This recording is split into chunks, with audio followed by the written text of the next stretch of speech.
বিএনপির দীর্ঘ সময় রাজপথের আন্দোলন ও ত্যাগেই শেখ হাসিনার পতন সম্ভব হয়েছে দাবি করে বিএনপির মহাসচিব মির্জা ফখরুল বলেছেন, বিএনপি ১৫ বছর লড়াই করেছে বলে ছাত্র জনতা হাসিনাকে বিদায় দিতে পেরেছে। ছাত্র জনতা সাহস করে দাঁড়িয়েছিল বলে সাধুবাদ জানায়। তবে বিএনপির ত্যাগ নির্যাতন এড়িয়ে যাওয়া যাবে না। সোমবার বিকেলে ঠাকুরগাঁও সদর উপজেলার শিবগঞ্জ ডিগ্রি কলেজ মাঠে সদর থানা বিএনপি আয়োজিত জনসভায় এসব কথা বলেন তিনি। মির্জা ফখরুল অভিযোগ করে বলেন, শেখ হাসিনা ভারতে বসে দেশের বিরুদ্ধে ষড়যন্ত্র করছে। বাংলাদেশে কোনো সাম্প্রদায়িকতা নেই। এ অবস্থায় সকল ষড়যন্ত্র উগ্রবাদ সকলকে ঐক্যবদ্ধ হয়ে মোকাবেলা ও প্রতিহত করতে হবে। ভোটের অধিকার, সামাজিক ন্যায় বিচার প্রতিষ্ঠা, নিজের অধিকার আদায়ে সবাইকে ৫ আগস্টের মতো আবারও রাজপথে নেমে আসার আহ্বান জানিয়ে বিএনপির মহাসচিব বলেন, ভোট চাইতে আসে নাই, দেশ, মাটি, মানুষের জন্য প্রয়োজন হলে আবার ঐক্যবদ্ধভাবে লড়াইয়ের প্রস্তুতি নিতে হবে।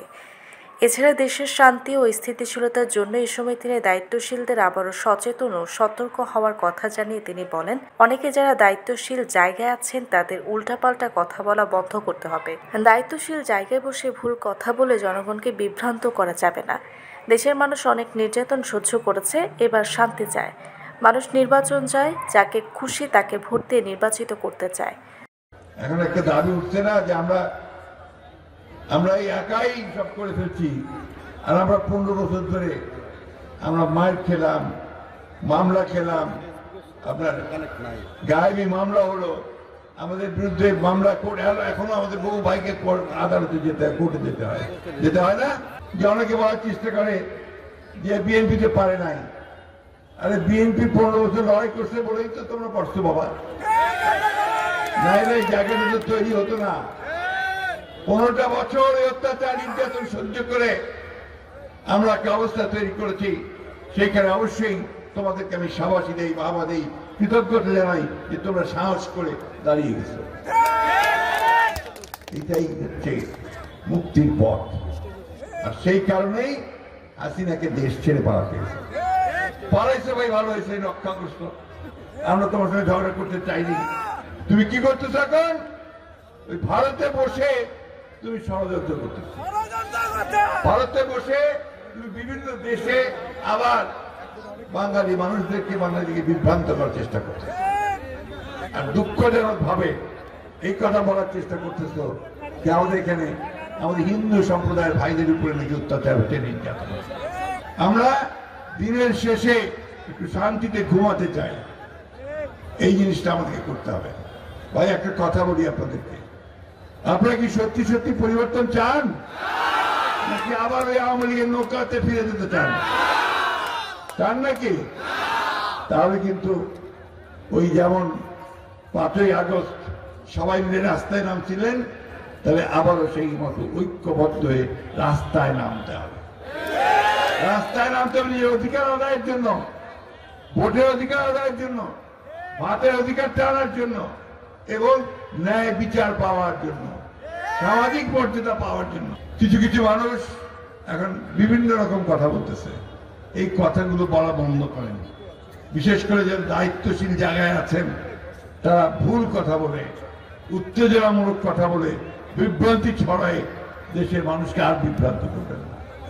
অনেক হয়েছে, আমরা অনেক কষ্ট করেছি, অনেক রক্ত দিয়েছি, এবং অনেক আমরা কষ্ট ভোগ করেছি।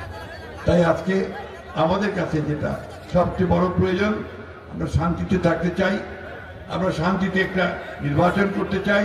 সেই নির্বাচনে আমরা ভোট দিয়ে আমাদের যাকে পছন্দ তাকে আমরা নির্বাচিত করতে চাই, এবং তারা আমাদের সরকার ব্যবস্থার পরিবর্তন আনবে, চুরি চামারি বন্ধ করবে, দুর্নীতি বন্ধ করবে, ঘুষ বন্ধ করবে, গুন্ডাবাজি বন্ধ করবে, দখলদারি বন্ধ করবে। দখলদারদের আপনারা সহ্য করবেন না, যারা জোর করে চাঁদাবাজি করে তাদেরকে সহ্য করবেন না। আমি আপনাদের অনুরোধ করবো, যদি এমন কেউ করে তাদেরকে ধরে আপনার পুলিশের হাতে সোপর্দ করবেন। এটা কখনোই করা যাবে না, করতে দিবেন না। আপনার উপরে নির্ভর করবে যে আপনার দেশটাকে কিভাবে চালাবেন। সেই দেশটা আমাদেরকে, আমাদের দেশ, এটা কারো বাপের দেশ না। একটা গানটা শুনছেন না, একটা গান হচ্ছে একটু ভালোতে, দেশটা তোমার বাপের নাকি, দেশটা কারো বাপের না ভাই, এটা আমার রক্তে পানি করা দেশ, আমরা সবাই জান দিয়ে পেয়েছি বাংলা, কারো দানে পাওয়া নয়। আমরা দান পাইনি, এটা আমরা প্রাণ দিয়েছি, জান দিয়েছি, রক্ত দিয়েছি, সেই বাংলাদেশ আমাদের। আসুন আমরা সবাই মিলে সেই লক্ষ্যে কাজ করি। আপনাকে আপনার দেশের জন্য, মানুষের জন্য দরকার আরেকটা লড়াই লড়তে হবে যদি প্রয়োজন হয়। তাই আসুন আমরা আগামী দিনগুলোতে আমরা সবাই ঐক্যবদ্ধ হই।